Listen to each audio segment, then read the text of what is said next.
Hello friends, welcome to my YouTube channel. आज हम discuss करेंगे एयर वेशल यानी कि एयर चैम्बर के बारे में, राइट। जो कि हम पंप के अंदर इस्तेमाल करेंगे। एयर वेशल क्या है, राइट। यहाँ पे एयर वेशल यानी कि एक वेशल होगा, उसके इनसाइड एयर रहेगा, that's why it is called air vessel. Okay,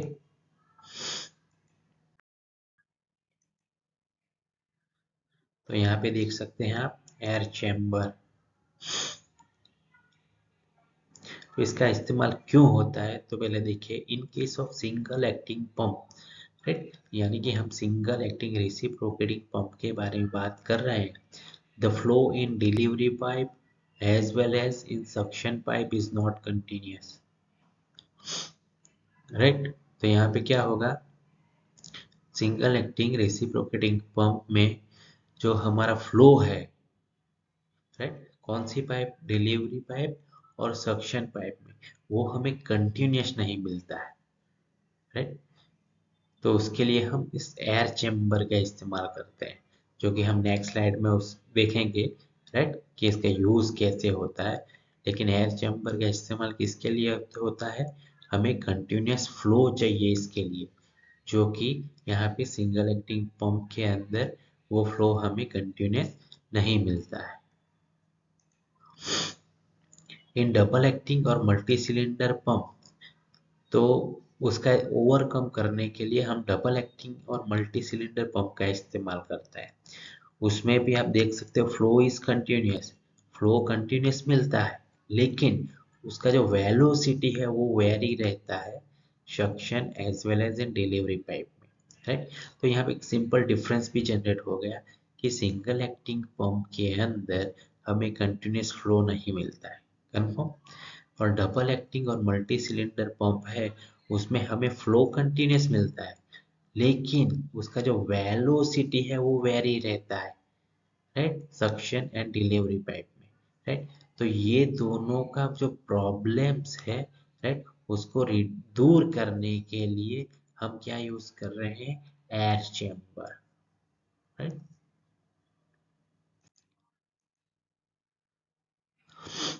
So the main objective to use air chamber in single acting reciprocating pump, right। तो हम जो एयर चैम्बर यूज कर रहे हैं, उसका जो मेन ऑब्जेक्टिव क्या है, इसके बारे में अब डिस्कस करेंगे। फर्स्ट देखिए, to obtain a continuous supply of liquid at uniform rate, यानी कि हमें कंटिन्यूअस सप्लाई मिलेगा with the help of air chamber, लेकिन उसका रेट कैसा रहेगा, यूनिफॉर्म, यानी कि एक समान, राइट, फ्लो रहेगा जब भी हम एयर चैम्बर का इस्तेमाल करेंगे तब। So continuous supply at uniform rate हमें मिलेगा जब when we are using air chamber.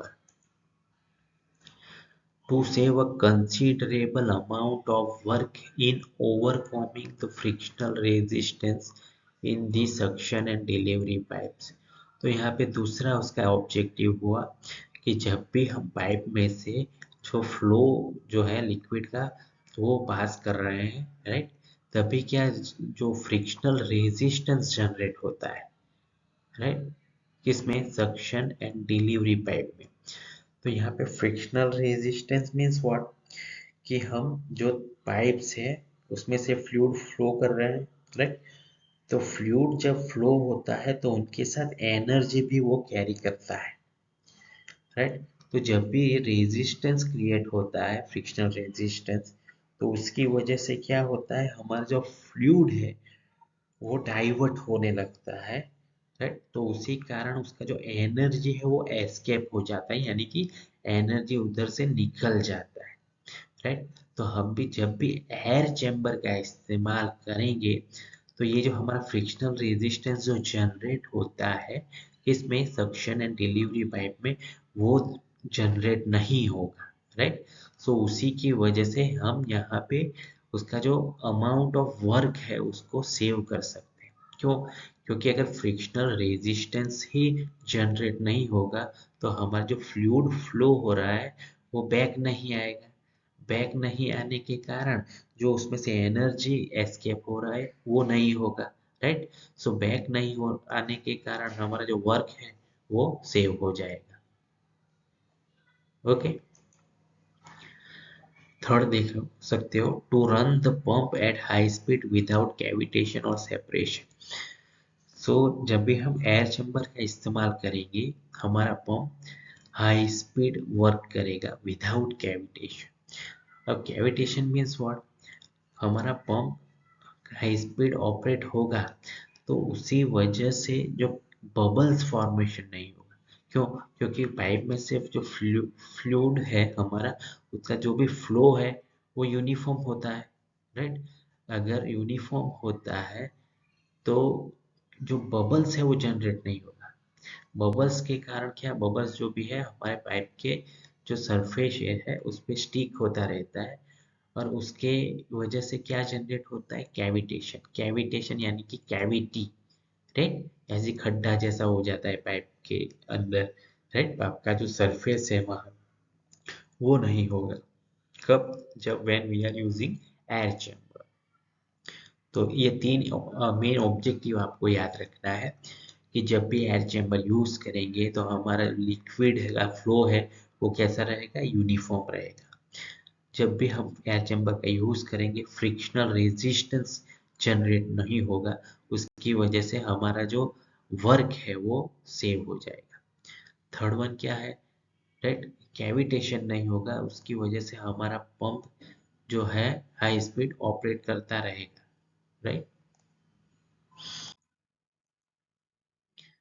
यहाँ पे आप फिगर देख सकते हो सिंगल एक्टिंग रेसिप्रोकेटिंग पंप का। सो ये हमारा पिस्टन है, राइट, ये हमारा रोड बोलते हैं, राइट, पिस्टन रोड। ये कनेक्टिंग रोड है जो कि क्रैंक के साथ कनेक्ट है और यहाँ पे शाफ्ट होगा, जो शाफ्ट रोटेट होता रहेगा जिसकी वजह से हमारा पिस्टन मूव करेगा राइट टू लेफ्ट डायरेक्शन में, इस तरह, राइट। ये हमारा सक्शन वाल है, ये हमारा डिलीवरी वाल है। अब यहाँ पे देखिए, ये जो सिलेंडर के नजदीक के पोर्शन यानी कि सक्शन वाल के पास यहाँ पे लगाया गया है एयर वेसल, उसी तरह डिलीवरी वाल्व उसके नजदीक लगाया गया है एयर वेसल, राइट। तो ये हमारा सक्शन पाइप हो गया और ये हमारा डिलीवरी पाइप हो गया, जो कि वहाँ पाइप के साथ हमने क्या लगाया है, एयर वेसल, उसे हम बोलेंगे एयर चैम्बर। तो यहाँ पे देख सकते हो एन एयर वेसल और air chamber is fitted to the suction pipe and to the delivery pipe at a point close the cylinder of a single acting reciprocating pump, जो कि मैंने नेक्स्ट स्लाइड में बताया। ये हमारा डिलीवरी पाइप है, ये सक्शन पाइप है, उसके नज़दीक हमने क्या लगाया है, सिलेंडर के नज़दीक air vessel, right. The top of the air chamber contain compressed air which can contract or expand. अब एक चीज याद रखना है, जब भी सक्शन वाल्व ओपन होगा तब क्या होगा, वाटर यहाँ से लिफ्ट होगा, राइट। लिफ्ट होगा तो ये जो एयर चैम्बर का जो ये पोर्शन है यहाँ से भी लिक्विड यहाँ पे चला जाएगा। अब यहाँ पे क्या होगा, एयर होगा, right.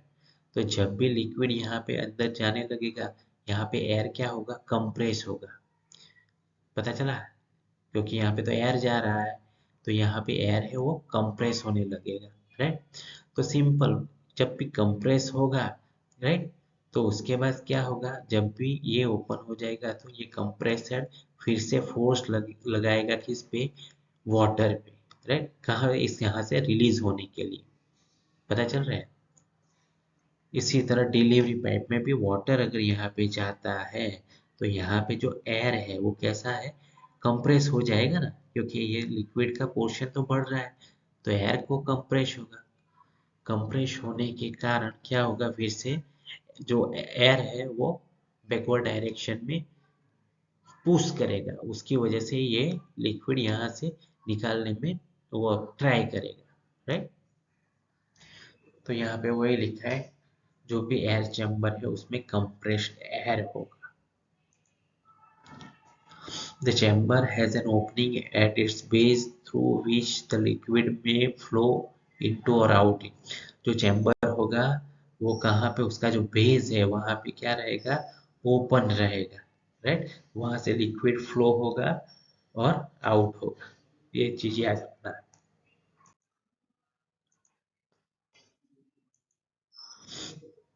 During delivery strokes suction valve get close. During stroke यानी कि डिलीवरी स्ट्रोक यानी कि यहाँ पे वाटर डिलीवर्ड होगा तभी क्या होगा, सक्शन वाल्व तो क्लोज होगा ये हमारा, and flow from this suction pipe, यहाँ से suction pipe is taken into the air chamber, into the air chamber fitted on the suction side of the cylinder where it is temporarily stored।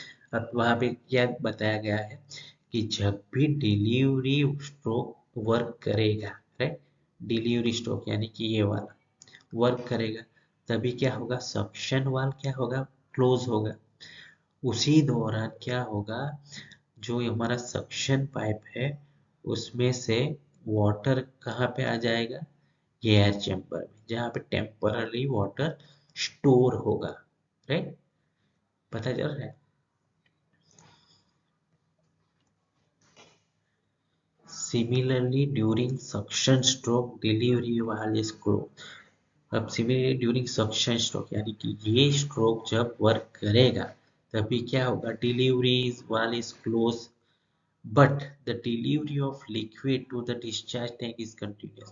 उसी time जो यहाँ पे जो water fill up हुआ होगा वो क्या होगा, डिस्चार्ज टैंक में कंटिन्यूस चला जाएगा by liquid discharge from the air chamber fitted on the discharge side। तो सिंपल आपको क्या याद रखना है, डिलीवरी स्ट्रोक वर्किंग होगा, सक्शन वाला क्लोज होगा, राइट, तभी जो लिक्विड है कहाँ पे चला जाएगा, यहाँ पे, राइट, और कंप्रेस होने के कारण बाद में यहाँ से निकलेगा। उसी दौरान सक्शन स्ट्रोक जब वर्किंग में होगा, राइट, तब क्या क्लोज होगा डिलीवरी वाल्व, तभी क्या होगा, यहाँ पे जो वाटर फील्ड है, राइट, वो यहाँ पे कंप्रेस एयर की वजह से वो वाटर यहाँ से निकल जाएगा, राइट। तो ये दो चीजें आपको याद रखनी। Thus the air vessel or chamber works as an intermediate reservoir। तो जनरली एयर वेसल और चैम्बर क्या है कि रिजर्वायर है, यानी कि स्टोर करता है, इंटरमीडिएट यानी कि जब भी वर्क प्रोग्रेस होगा delivery as well as in suction stroke, right, तभी वो स्टार्ट होगा, राइट, तो वाटर यहाँ से खींचेगा, खींचने के टाइम यहाँ से डायरेक्टली वाटर यहाँ चला जाएगा, राइट, तो हमारा वर्क जो है वो सेव हो सकता है, जो कि हमने उसका ऑब्जेक्टिव के बारे में बताया, राइट।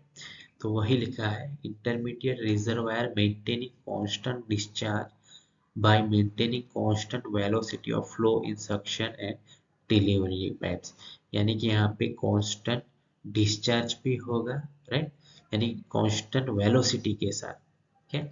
और कांस्टेंट वेलोसिटी क्यों बोलेंगे, क्योंकि जब भी सक्शन वाल ओपन होगा तभी अगर वाटर यहाँ से लिफ्ट होता है, राइट, तो लिफ्ट होने में टाइम लगेगा, तो क्या होगा, जब भी सक्शन वाल ओपन होगा उसी दौरान यहाँ पे कंप्रेस्ड एयर की वजह से वो यहाँ पे जो लिक्विड स्टोर है उस पे क्या करेगा, पुश करवाएगा, तो तुरंतली यहाँ से वो लिक्विड स्टार्ट हो जाएगा। उसी दौरान ये लिक्विड यहाँ पे आके इधर भी चला जाएगा, तो ये कंटिन्यूस रहेगा, यानी कि हमें कैसा फ्लो मिलता है, constant velocity of flow, right. तो बेसिकली सिंपल आपको याद रखना है, एयर वेसल और एयर चैम्बर का इस्तेमाल इंटरमीडिएट रिजर्वायर का इस्तेमाल करता है। वो क्या करता है, यहाँ से लिक्विड यहाँ पे फील करवाता है और यहाँ पे कंप्रेस्ड एयर होगा, राइट। तो जब भी ये ओपन होगा तो कंप्रेस्ड एयर की वजह से वाटर को क्विकली यहाँ से निकाल देगा। उसी टाइम उस यहाँ पे भी जो भी हमारा डिलीवरी वाटर चला जाता है वो यहाँ पे आ गया, राइट। लेकिन जब भी ये वाल्व क्लोज होगा तब क्या करेगा, ये कंप्रेस्ड एयर की वजह से यहाँ पे जो लिक्विड स्टोर है वो यहाँ से निकाल देगा, राइट। यानी कि हमें कंटिन्यूस फ्लो मिलेगा विथ कांस्टेंट वेलोसिटी, इतना याद रखना है। Thank you.